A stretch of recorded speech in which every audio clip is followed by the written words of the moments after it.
Welcome to the Eko Lens, the podcast where we view assistive technology through the eyes of lived experience. I'm your host, Kenisha, and every episode will explore how dignity, design, and innovation really intersect to empower blind and low vision communities. We're not just reviewing tech, we're reframing it. And this is a space for truth telling, for honoring the voices that often go unheard, and for challenging the industry to do better. So, whether you're a developer, a user, or someone who simply believes in equity, you're in the right place. This is the Echo Lens. Let's take a closer look. Hey everyone, so this week on the show we have Cory, and Cory is the creator behind Legally Blind No Limits.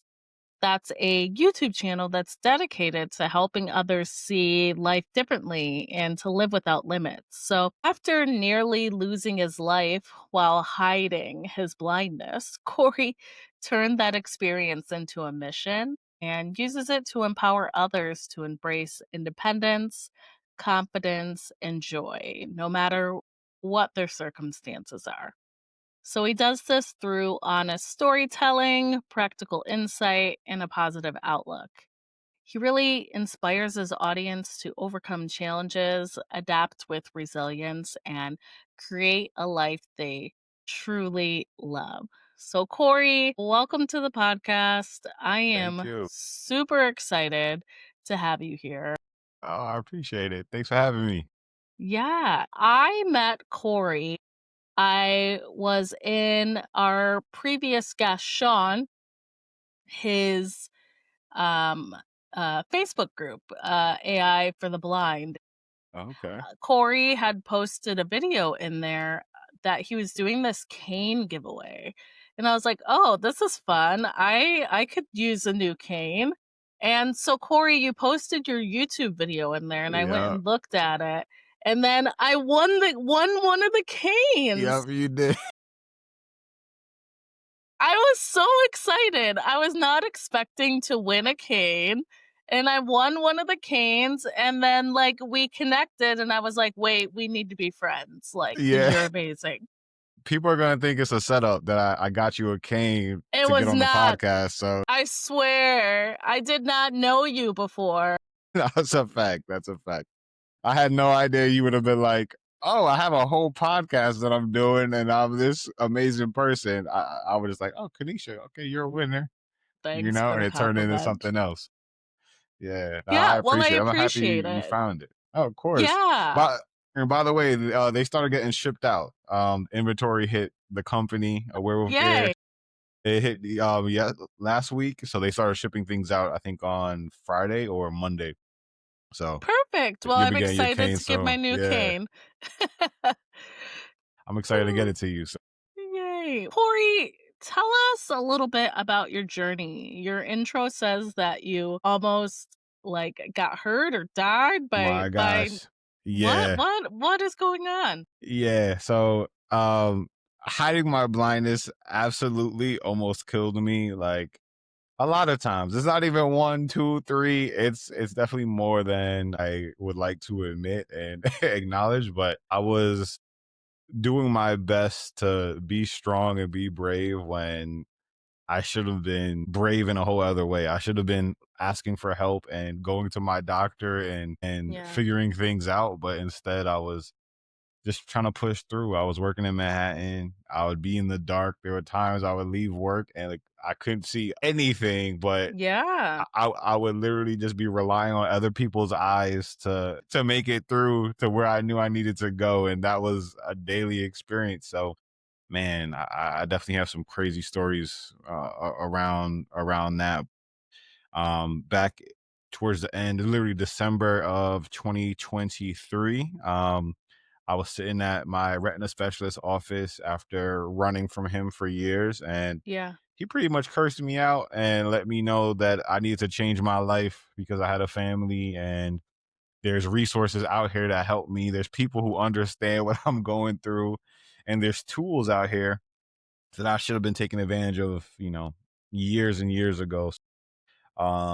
Just going through that process of learning all these things and trying to make my life better, my eyes better. I just thought if I could help somebody with making some videos, it would be totally worth it. So that's been my mission over the last year because I started making content earlier this year. Yeah, and your content is super awesome. I'm gonna link I appreciate it. Corey's YouTube channel in the show notes for sure. So definitely I go much ahead and appreciate it. go check it out when you can because it's super awesome. So Thank you. so you were at your retina specialist at the end of Yeah. December. Yep. Okay. So this vision loss wasn't new then. It was just something you were hiding for a while. Yeah, so I actually have a condition called choroideremia. It's pretty rare, not as rare as your condition. I think there's Pretty maybe rare. like yeah, like maybe 5, 6,000 people in the United States have it. It's an inherited condition that was passed down my grandpa to my mom to me. Women typically aren't really affected by it. Fortunately, my mom, she's driving, she does all, everything she needs to do, but the boys have a pretty much a 50-50 shot of having it. So Wow. me, my first cousin, who is my mom's sister's son, we both have the same condition.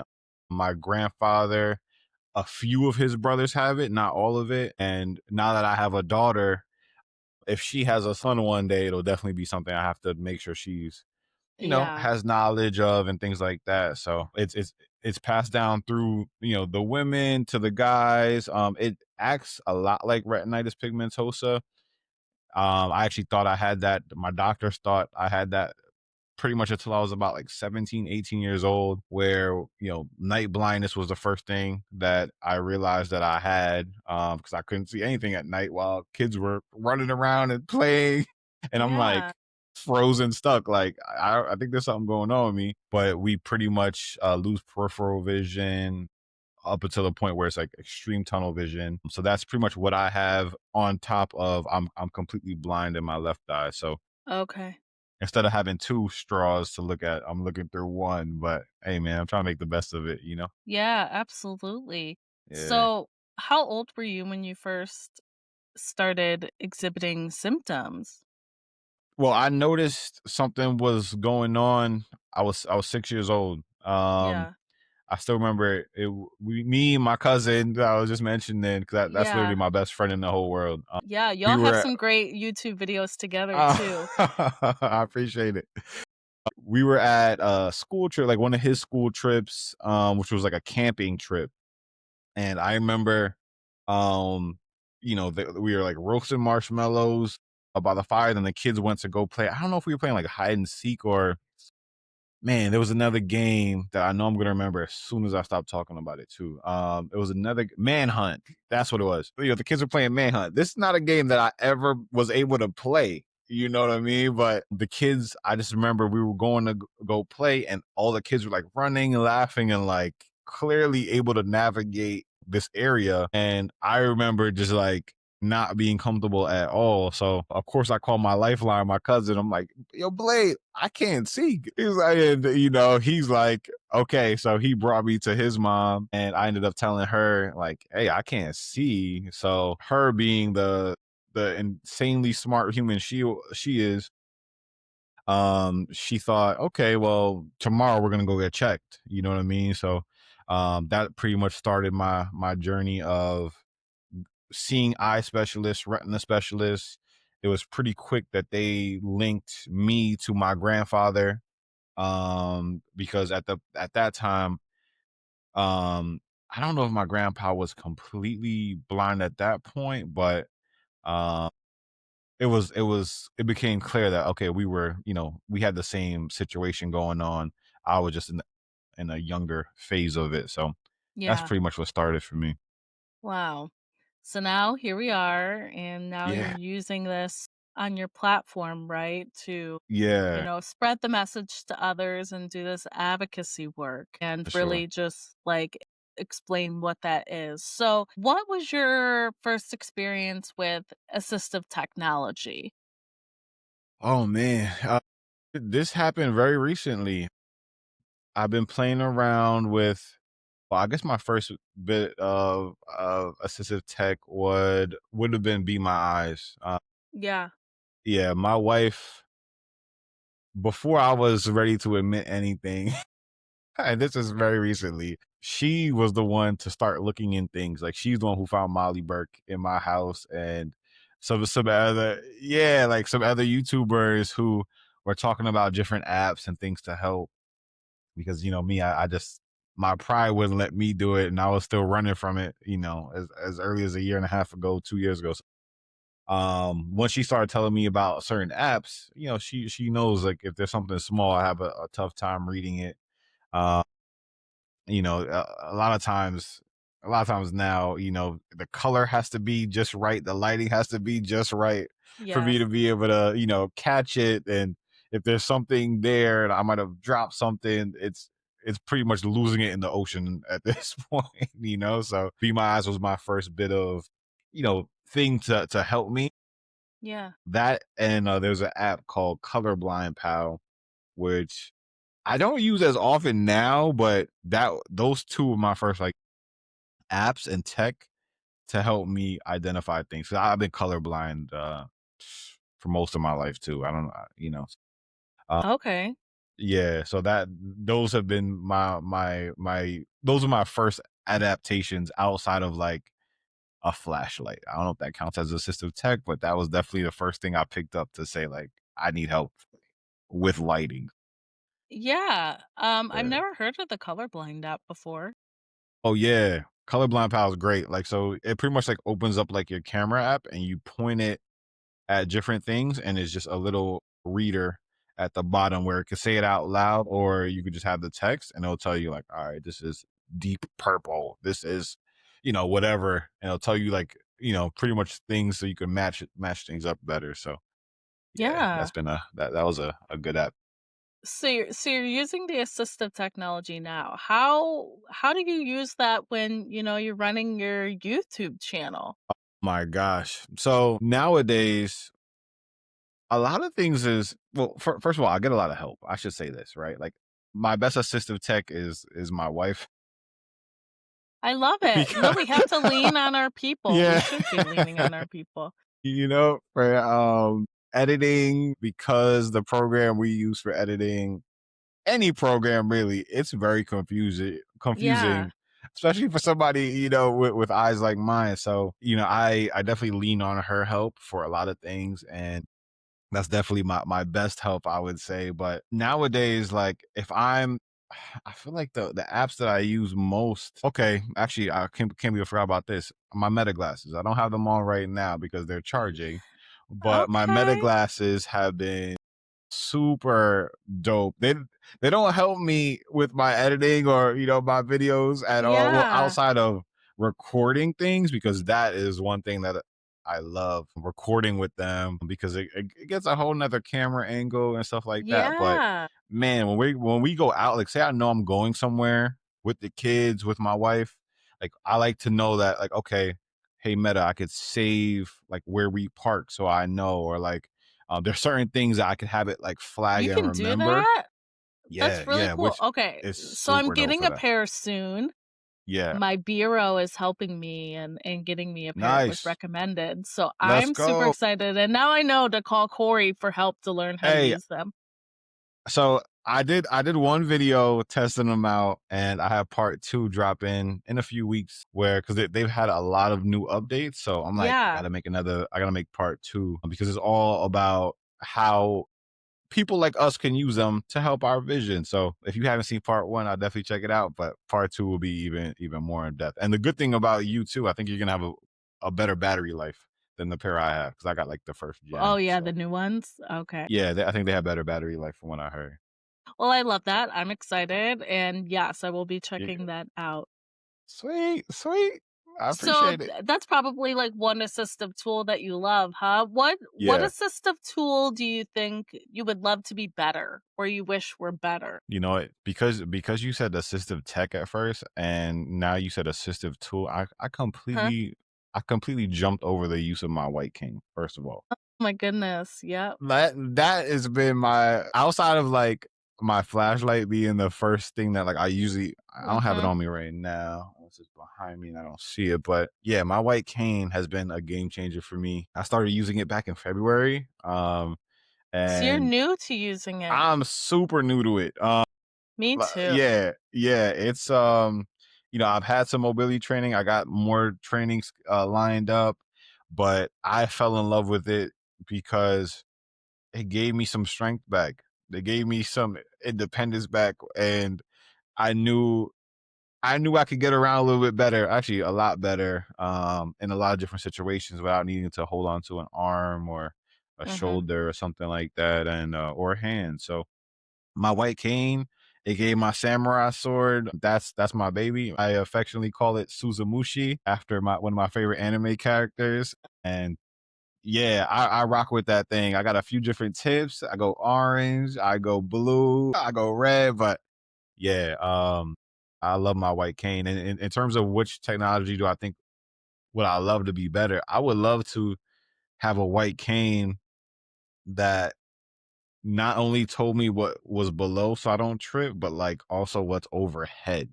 Because Yeah. one of the funniest things that my mobility trainer told me in one of our sessions was I asked her because like when you walk on a sidewalk, there's branches and stuff, that are Yes. there's going to be things at head level.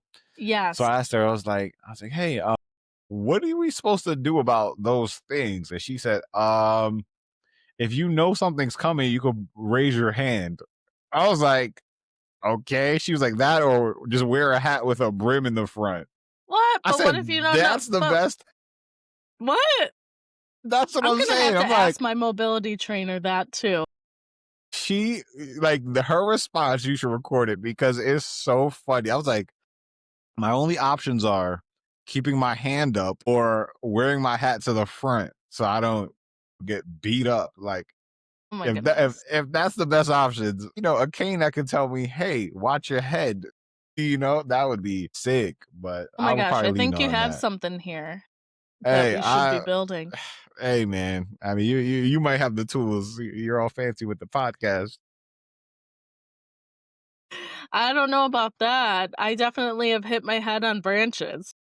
Oh my gosh, man. I've definitely yeah, I've gotten beat up by branches and here in DR, I live abroad.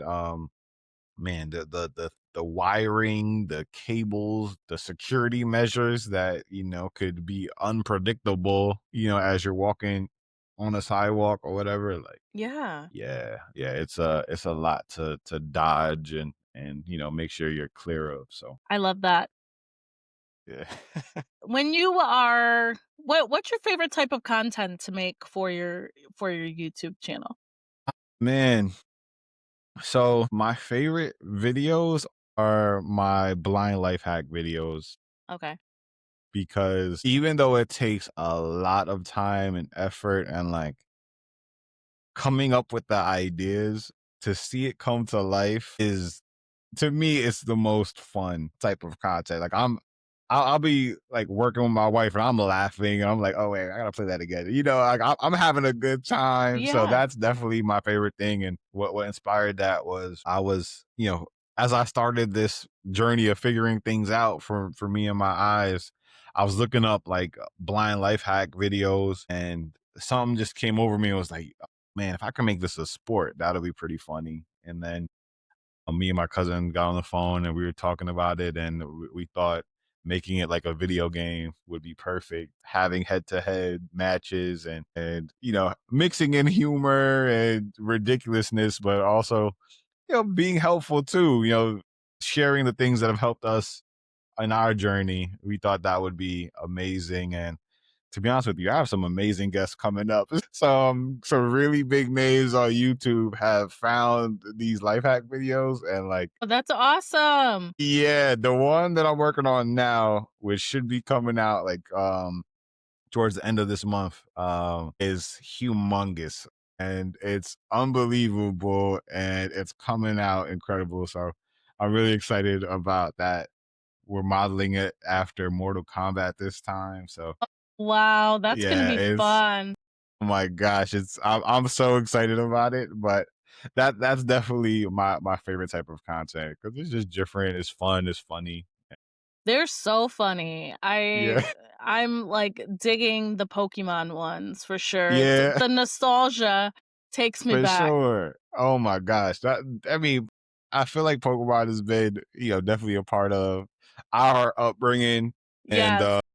to have that, to be able to play off that a little bit, like after this Mortal Kombat one, I'm definitely, um, jumping back into the Pokemon style. But if I have a guest who's like, "Oh, could we do, this version?" and if I think I can make it happen, cool. It just so happens to be that my next guest is so incredible, and his personality definitely, when he asked about Mortal Kombat, I'm like, I will figure it out, my brother. Don't worry Yes. about it. So yeah, it's really cool. I'll show you some of the graphics later today.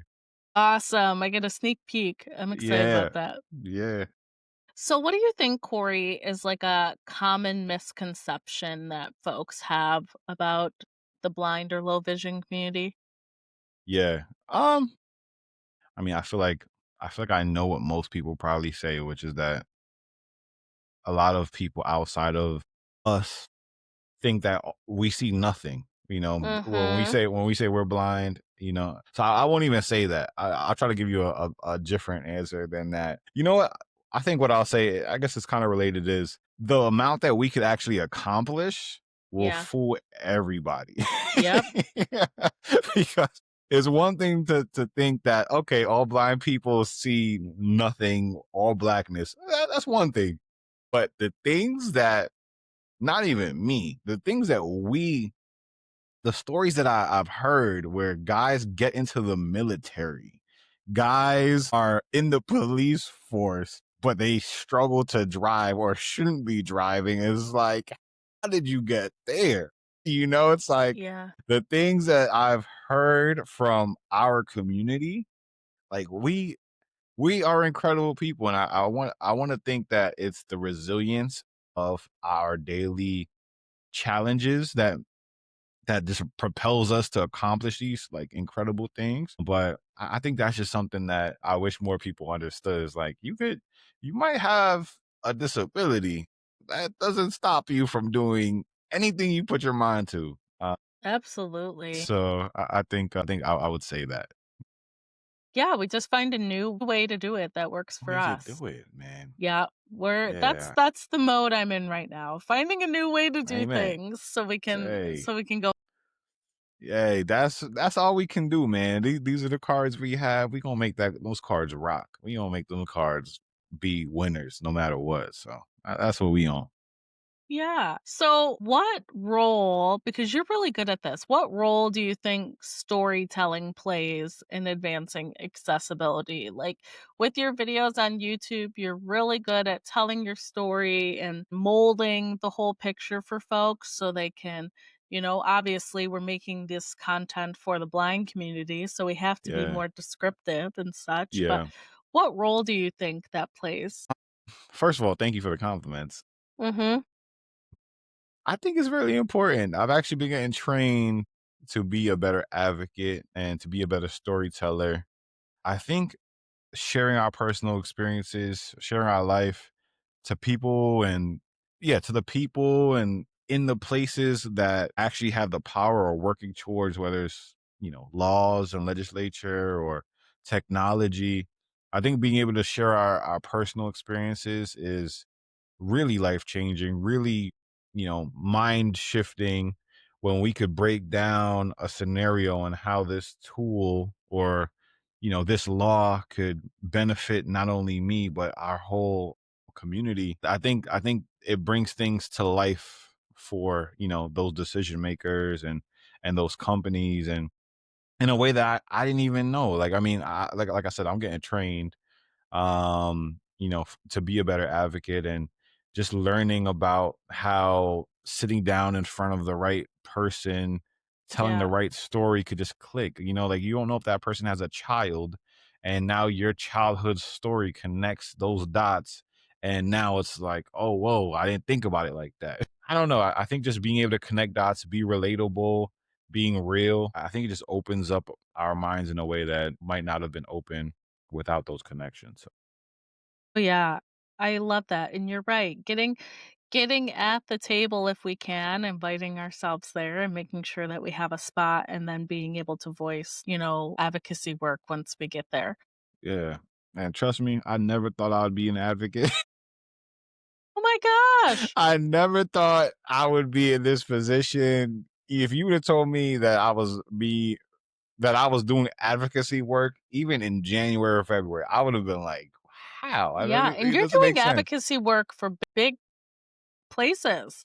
I mean, man, I'm fortunate. I feel lucky. I feel blessed. I'm just grateful, that people somehow have seen something from me and decided to pour into me.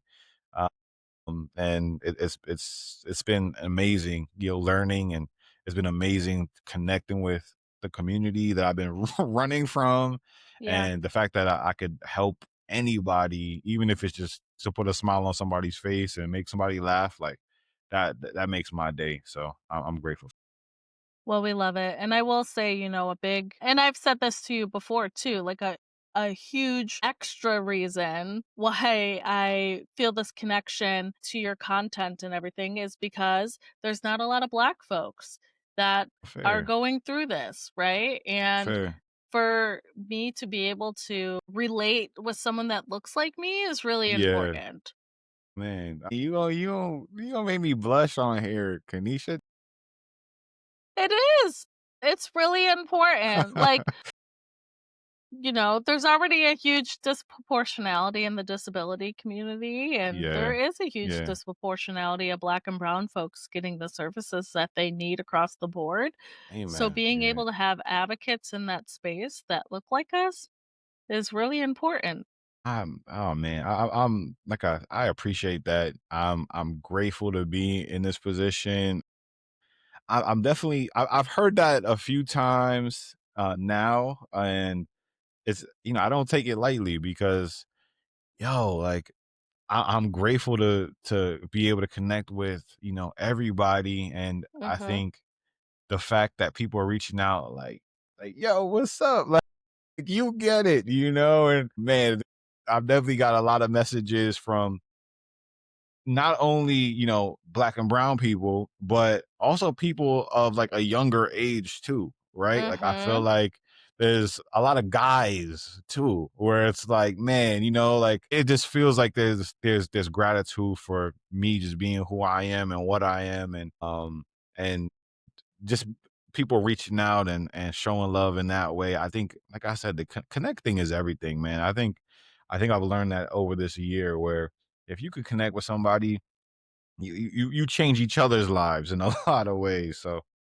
Yeah. it's really amazing, man. I'm grateful. The young community is so interesting, right? Because when I go to my retina doctor, I'm like the youngest one sitting in the waiting Oh room. my God. Right? Like, Yes. folks think that blindness just is, that's a misconception, that it Oh affects yeah. just an older generation, and Yeah. obviously that's not true. So true. Oh my gosh. One of the funniest times I felt like that is usually nowadays when I go to the airport, right? Like I don't even try to navigate this thing because the amount of people that I've crashed into over the years before having my Yeah. cane is like I would be in the Hall of Fame of crushing into everybody, right? So nowadays I go to the airport, I get the wheelchair, I get pushed and escorted, and I'm probably half the age of anybody else in a wheelchair, and I'm like, "Oh my gosh," but at the end of the day, man, like, that is way better than me getting lost, which I've done in an Yes. airport and missing a flight or running into people and the chaos that, I was putting myself through before. Yeah, it is funny. I think, blindness is interesting in that way where it'll put you in a room full of people twice your age, but hey, man, you gotta do what you gotta do to live out here. Yeah, you're right. Corey, what is something that you would like to leave our listeners with? Man, if I could leave the listeners with anything, I think it goes back to us being unstoppable. If you're somebody dealing with a visual challenge, with a visual struggle, or any struggle, I promise you there's a way to get it done. Whatever you want to accomplish, there's a path to that. And I promise you, connecting with other people in your shoes, I bet you will find a way to do it. And I know it's hard, like accepting this took me almost my entire life to sit down and say, okay, this is my life, and this is something I have to come to terms with. But once you do that, you start to figure things out, you start to adapt, and man, it's a game changer for you, it's a game changer for your family, and it's definitely worth it. And if anybody's watching this who maybe is a decision maker, maybe you're an inventor, or you have a company that helps us, I think your work is huge and it's appreciated, and anything to help us feel empowered is a major blessing and a major win for the whole world, man, because the things that we've been able to do with our struggles is already incredible. To be able to adapt to it, it goes that much further. So hopefully that's okay. Yeah, I agree. Well, Yeah. you're amazing, Cory. Cool. I appreciate it. Thanks so much. Yeah, I'll definitely be linking Cory's YouTube in the show notes and Sweet. places that you'll be able to find and ask questions if you have any for Cory. But thanks so much for being on the podcast today. It was so Thanks for fun having me. getting to have conversation with you and learning more about your Definitely. story. Okay. Thanks everyone for joining us on the Lens podcast, where we view assistive technology through the eyes of lived experience. So, if today's conversation sparks something in you, share it, rate it, and keep the dialogue going. To learn more about the beautiful project or to support our work, visit echovisionfoundation.org. Until next time, stay curious, stay connected, and keep seeing with love. Thanks, everyone. Later.